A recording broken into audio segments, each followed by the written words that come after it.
Hi there, my NOSLEEPians. I have no idea who else to share this achievement with, given that I have no family or friends outside the cartel. Or more specifically, it's called the Sagratin group. Even if I did talk about it to others, who would believe all this stuff about dimensions? Only you guys would. So, dimensions. We live in one dimension, but there are many adjacent dimensions with different types of people that can only be accessed by portals. Got it. Next, the rundown on the drug I smuggled, called Carcara. It's actually a powder made from a leaf of the rare blue carcun tree found on a dimension called Rhodara. Rhodara is a wild, forested place, save for the headquarters and operations of the various cartels. People buy the stuff for insane prices as it enhances the mind and body to unimaginable levels for a period of time, if you're curious.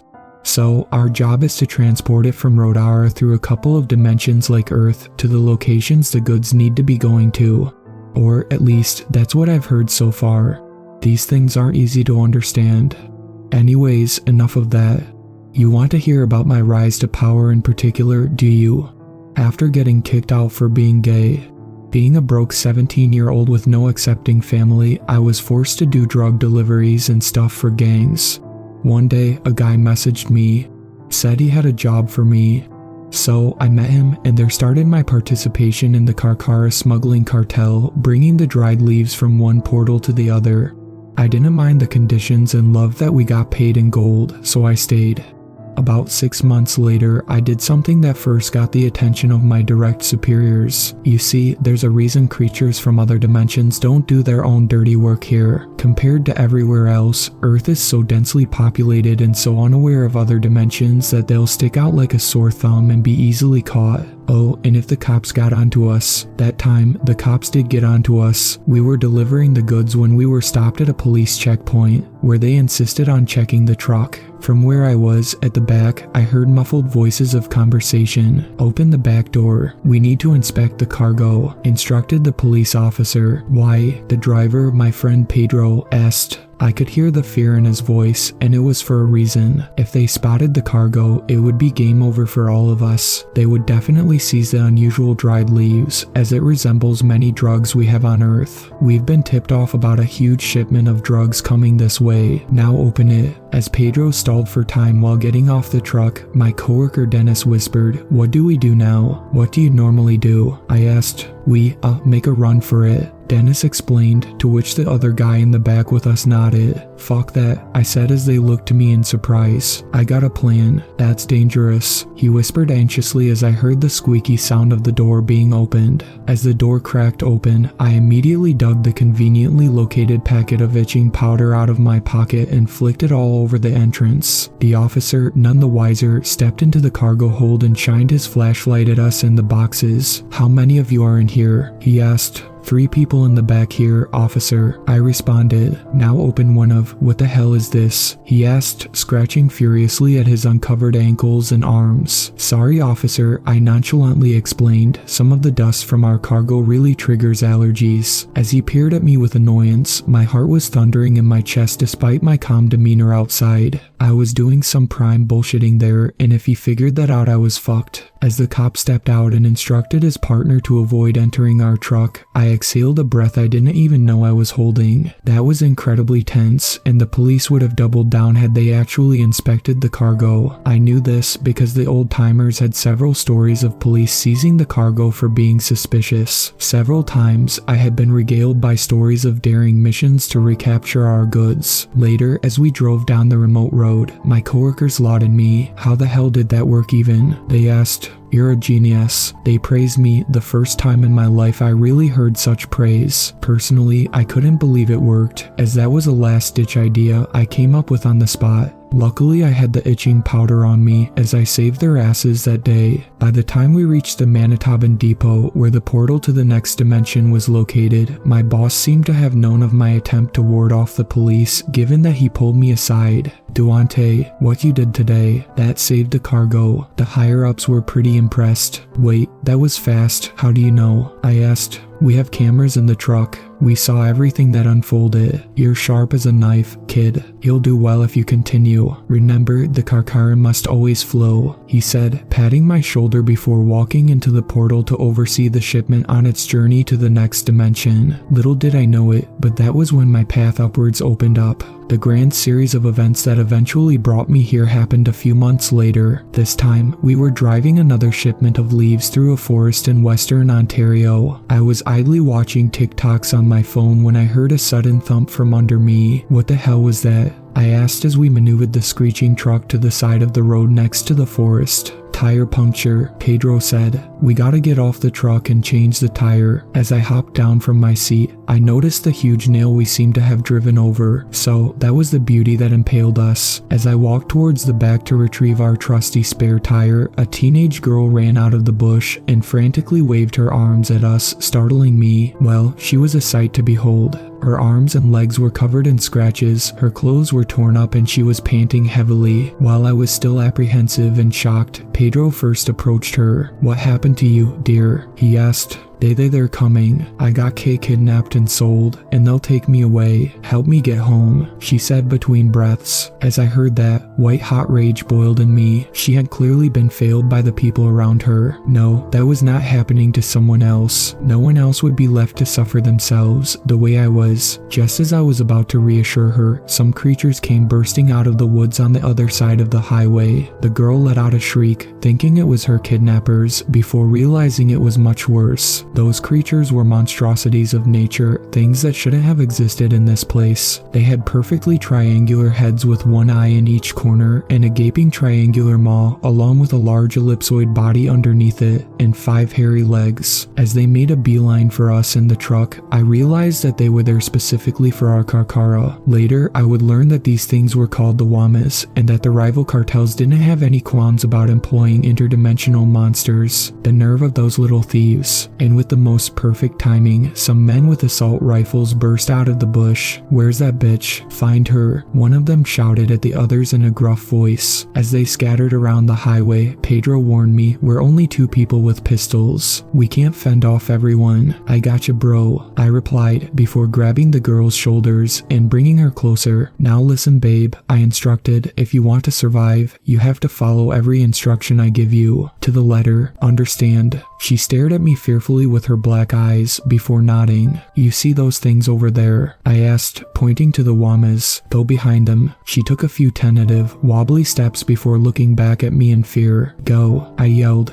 "They found us. Duante, what are you doing? This is madness," Pedro yelled from the back of the truck, where he was presumably attempting to protect the cargo. "I have a plan," I said as one of the men approached me. "Did you see a young girl here? She ran away from home," the guy asked, glaring at me. "What does she look like?" "I think I saw someone run that way," I said, pointing in the direction of the Wamas. Of course, they couldn't see the Wamas from that angle, so they took the bait and ran. A minute later, I heard screams and gunshots and ungodly roars coming from the Wamas. Perfect. Immediately, I moved on to the next stage of my plan by clambering up the thin ladder on the back of the truck. It was slippery and I almost lost my footing, but I eventually jumped onto the top of the lorry and unsteadily balanced myself. The view from up top was glorious as the Wamas and men fought and killed each other as the men fired desperately at the advancing Wamas, causing them to stumble and flip over like cockroaches. The Wamas spat out sharp metallic fragments that cleanly downed the 15 or so men. Behind the large Wamas, the girl squatted down and hid herself out of sight. As the last man fell down, dead, the remaining 2 Wamas continued shambling towards the truck. "A little help up here, Pedro?" I asked. Realizing what I was going to do, he popped out of the truck and tossed a pistol up to me. "Shoot them straight in that goddamn mouth. That's how you keep them dead," he recommended. "Oh, and I'll be changing the tire." Catching the pistol, I aimed straight at the Wamas and shot it. Bang, and luckily, my shot struck true and it died immediately. I aimed my pistol straight at the mouth of the last Wamas, which was poised to break into our truck, and aimed straight at it. Bang, and it died cleanly before it could take a single leaf from us. By that time, the girl ran into the truck and sat next to the driver's seat, and Pedro finished changing the wheel of the truck. As I climbed into the back, I yelled, "We're kinda behind schedule. Let's start now." As he started the truck, he commented, "That was insane. Thank goodness it worked." The next leg of the trip went rather smoothly until we stopped at a rest stop closer to our destination. There, I got off to stretch my legs and use the bathroom a bit. As I came back, I peered into the driver's section and noticed that the girl was sleeping soundly. Well, that explained the lack of any conversation. But where was Pedro? I noticed some noises in the back of the truck, so I opted to open the door. No, don't open it. His voice rang out as I opened the door. It was too late though, for I witnessed him shoveling blue carcara powder into his mouth. We stared at each other in shock and betrayal. Now, you see, us humans can't take carcara. It's way too potent on us, and whoever takes it normally gets an extreme amount of power. In most cases, they end up destroying everything around them before eventually dying from the overload once the effects end. Essentially, it's too dangerous. He was the first to speak, insisting that he was doing all of this to provide for his family and all that. I, of course, didn't buy that nonsense, instead opting to drag him out by his collar while he pleaded with me to spare him. A few minutes later, we reached an isolated spot of grass. "Duante, please don't do this," he begged. "I really need this. I won't hurt you, I promise. If I waste even another minute, you'll become too strong to deal with. Sorry, but I must do this. Company policy is company policy, and it's for everyone's good. I'll provide for your family once you're gone." I tried to reason with him. I could already feel his grip on my sweatpants become harder and harder. As he began sobbing, I put the pistol to his temple and fired 3 times, blood splattering all over my clothes, arm, and pistol. But the deed was done and the crisis was averted. Not wanting to bring Pedro's body all the way back to the truck, I surreptitiously dumped his body in a nearby river and washed the parts of me that got blood on them. To this date, I've been supporting his family since I managed to track them down. After buying some food and water for the girl, I got into the driver's seat and drove off. While I'd only driven trucks on little side roads before, I saw how the others did it and managed to figure it out. Luckily, the girl was incredibly tired and only woke up when we were a half hour away from the destination. I would have talked to her more, but I was preoccupied with my own problems and the way I had to kill Pedro. I never wanted to end Pedro. We were great friends, in fact, but in the end I was forced to. It was his decision to mark himself for death, and there was nothing I could do. "Where's the other guy?" she asked while munching on her croissant. "Observant girl. I dropped him off earlier." I lied, seemingly satisfied by the answer. She didn't press me further. As I drove into the old warehouse, I noticed an unusually large crowd milling around the place. Unusual because, well, no one really does that for a miserly delivery of all things, and crowding isn't encouraged to begin with due to the need to stay discreet. As soon as I got off the truck, I was swarmed by the crowd, lauding me for the daring rescue of the girl and craftily fending off the llamas. In the hubbub, my boss, along with some people I hadn't seen before, squeezed her to meet me while we unloaded the goods. While some of the other workers directed the girl to her resting compartments, I was ushered away by my boss. "Good job, son. The higher-ups are impressed by how you managed to get rid of the llamas. They've been stalking us and taking our cargo for months. Now our enemies will never try anything like this again." "Llamas?" I asked. "The rival cartels sick these creatures called llamas on us just to steal the shipments. You didn't know?" He responded. "No. Shouldn't we have been better armed?" I asked. "You didn't use the weapons we packed in there," he said suspiciously. "Perhaps Pedro took them." I didn't know how to respond to that, so I just said, "Thank you. So anyways, the bosses want to meet you. The people on top, those who work in Rhodara." For a moment, I simply stood there and looked at him in shock, mouth agape. "Me, Jigo there?" I asked in shock. "Of course. You'll be going to Rhodara tomorrow. I've heard that it's quite important as well. You're being granted a position on the council. Good luck." He responded. Hearing of the council position, I quickly accepted. Curiously enough, they had dark circles of skin around their eyes, so they didn't seem to be human. "Who are the other 2 people?" I asked him. "Survai. I'm Gakruth and this is Nabri. We've come to show you the way to an in Rhodara when you wish to come." One of them responded in heavily accented English. It was rather obvious that they weren't from Earth. "Alright, then. Oh, and what about the girl?" I asked my boss. "Huh," he responded, as though he had forgotten about her. "What do we do with her? She knows too much about our ways. She'll have to stay with us for the time being. Now, you have to prepare for tomorrow." So, I stripped off my blood-soaked clothes, refreshed myself and slept.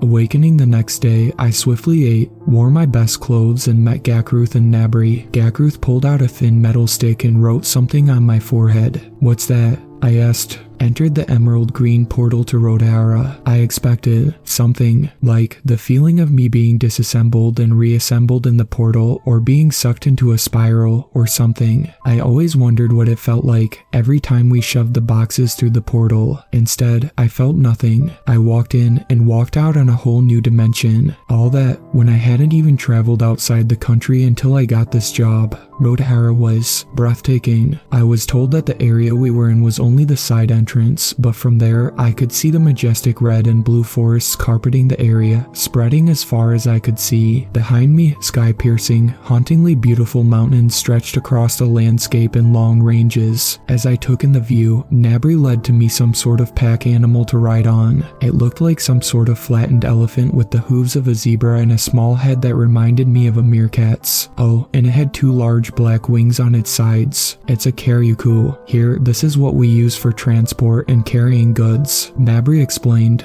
I climbed on it as he instructed me to, and it trotted and flew alternatively on the well-maintained shiny white path up the hill. Around me, I saw many such animals, some with the leaves on their backs, some carrying troughs of gold and some carrying other people. I'm wondering, I started. What is it? Nabri asked. Out with it. What does Rhodara mean even? It is an archaic term for the red and blue glow of the sunrise, reflecting off the forest onto the pristine, bare white mountain cliffs. Sounded awfully specific, but okay. Eventually, we reached the hilltop and disembarked from the karyuku. In front of me lay a huge building, reminiscent of Greek temples in its gleaming white marble and astounding arches. Here, Gakruth said proudly, the headquarters of the Sagre Inn, on top of what we call Kankamala Hill. It's majestic. I responded. That was the only thought I had on my mind, for I had never seen such beauty before. Nothing on earth could compare, quite literally. Behind me, Nabri cleared his throat. That's enough ogling, get in. We're already late.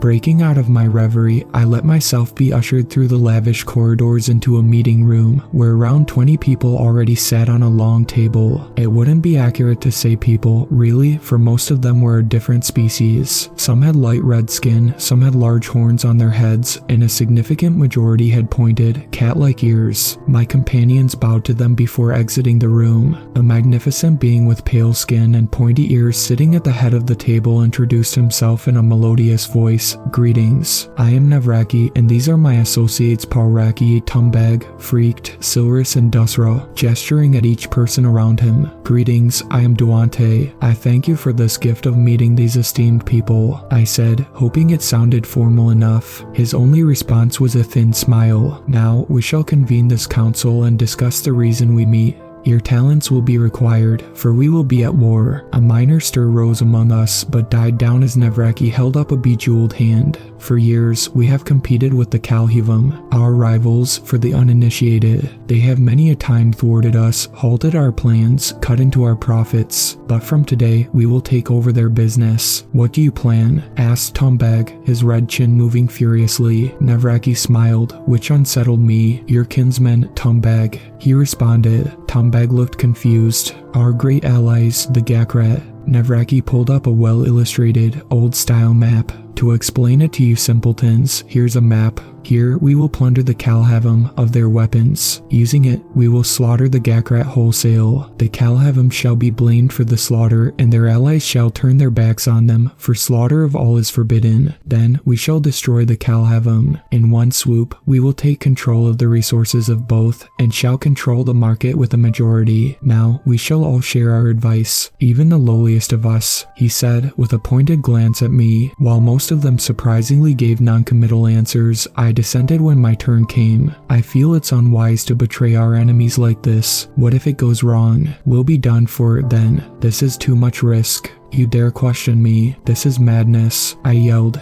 You're just a human. Never forget that. Now, you will follow my orders, he said calmly as I seethed. The plan he laid out for me, essentially, was that I would sneak into the Kalhavam base through a rather conveniently located shortcut and quietly take out anyone who resisted me. Once I got in, I'd call for several Karyaku to come in to do all the dirty work of carrying away their weapons. Well, real convenient. Yeah, that was my only job. But I saw how he saw me, and it reminded me of all the people back home, everyone who looked down on me. No, fuck that. I got thrown into this rather suddenly, but I was going out my own way. He rather helpfully provided me with a map and left me alone, so I cooked up my own plan as I rode down the hill. First, I went to the utilitarian-looking, rocky base of the Calhavam group, told them that Nevraki wished to meet the entire cartel immediately, all while pretending to tremble like a kid that lost their mommy at the store. I advised that they go to the main entrance just to achieve my goal of maximum bloodshed. Going to meet us, the Little Keys. They'll get a meeting. Go tell them that.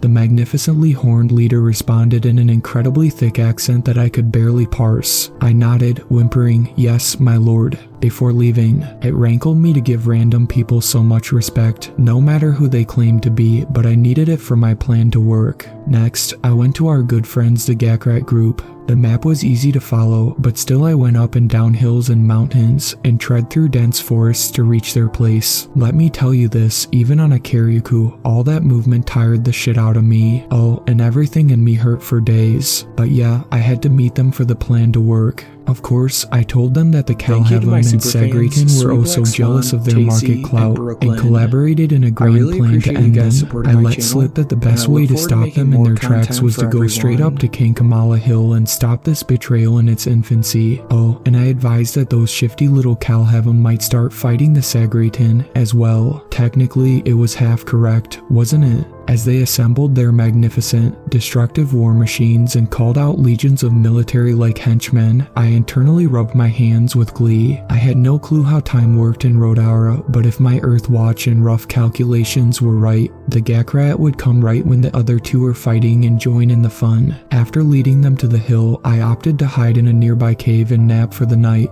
hoping that the scattered sounds of earth-rocking explosions wouldn't awaken me too much. When I woke up, there was no more noise outside, save for the sounds of weird birds surrounding the remains of armor, weapons, and bodies of 20 different species scattered all over the hill. It seemed that the armies had fought each other and almost wholly taken each other out in the process. While I was riding my Karyaku up the hill, its frequent alternating between flying and trekking meant that my shoes were ruined from all the dirt and gore lining the hill. Well, whatever. Once again, I touched down on the hard, rocky surface of the hilltop and made my way towards the main building, which had large chunks taken out of it from the battle. Along the way, I saw the bodies of the leaders and council members near each other, unmistakably dead. My plan had undoubtedly worked. Now, our base looked more like a modern Greek temple, all run down. When I went in, I noticed that the place had been wholly converted into an infirmary of sorts, with the rest of the uninjured people clearing up the debris that was found everywhere. As I sauntered in, they all turned to me. We stared at each other for a solid minute. Then I spoke. "What has happened to all those on the council?" I asked those assembled in the building. They stared at me for another minute before one brave soul spoke out. "They have all been slain. The leaders of all three major groups have been slain. You alone live," she explained. I nodded to show that I heard her. Immediately, cries of "All hail the new leader" rang out across the area, echoes reflecting off the once ornate crumbling white walls. "Please," I said, "just call me by my given name. Duante. I was never one for things like titles, after all. As you wish, Duante." And there it was. No fancy gatherings or transfers of title, but I was the leader, plain and simple. Maintaining the supply chain was not too hard, since I just had to send messengers and go around the portals saying, "Yo guys, I'm the bossman now" to the buyers. The remaining bigwigs in the rival cartels, too, didn't protest. The hubbub I stirred must have gotten them scared. I ended up learning a dirty secret as well, that the transport and sale of Karkara was actually prohibited in theory in many dimensions, which was how the entire cartel system and all the under-the-table discreet smuggling came to be. Cool, yes, alright, that was a bit of a long post, but there's nothing wrong with a little boasting. I'm still alive, though, so congrats to me.